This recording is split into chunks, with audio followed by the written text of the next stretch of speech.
हे पहा, अंधश्रद्धा निर्मूलन कायदा असतानाही आज मात्र खेडेगावामध्ये सर्रासपणे हा प्रकार घडत असतो.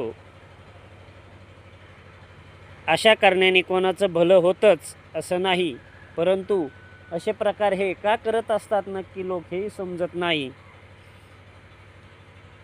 जे असे सल्ले देतात त्यांना त्यांची स्वतःची प्रगती करून घेता येत नसेल तर ते दुसऱ्याची प्रगती काय करणार. यातून नक्कीच कोणाला ना कोणाला त्रास होऊ शकतो. या ठिकाणी लहान मुलांचा वावर हा जास्त प्रमाणात असल्यामुळे असे हे उद्योग करणाऱ्यांनी, ज्यांना अंधश्रद्धा ही खूप महत्त्वाची आहे, त्यांनी आपल्या घराजवळ असे उतारे टाकावेत अशी नागरिकांमधून मागणी होत आहे.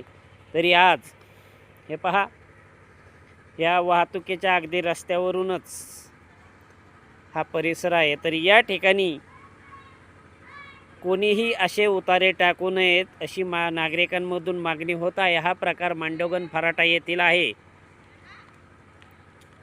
तरी असे अर्धलिंबू कापून टाकणं, त्यावरती जे काही प्रक्रिया करणं, हे अंधश्रद्धेचा एक प्रकार असू शकतो नाही का, अशीही नागरिकांमध्ये एक शंका निर्माण होत आहे. तरी असे जे उपाय कोण करत असतील, हा जो उद्योग कोण करत असेल, त्यांनी आपलं कल्याण करून घेत असताना जरा समाजाचाही विचार करावा, जेणेकरून या ठिकाणाहून लहान मुले जात असतात, येत असतात, खेळत असतात आणि हा उतारा न जाणे कोणाकडून ओलांडण्यात आला अथवा याबाबत काही झाल्यास याला जबाबदार कोण. म्हणजे आपलं भलं होण्यासाठी दुसऱ्याचं वाटोळ करायचं हा प्रकार आजही ग्रामीण भागामध्ये सुरू असल्याचं हे निदर्शनास आलं.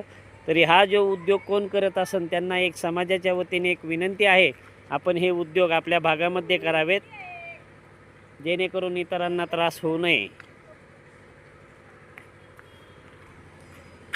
हे असे लहान लहान लेकरं खेळत असतात आणि यांच्याकडनं न जाणून जर असा उतारा हा ओलांडण्यात आला तर याचा त्रास हा नक्की होऊ शकतो.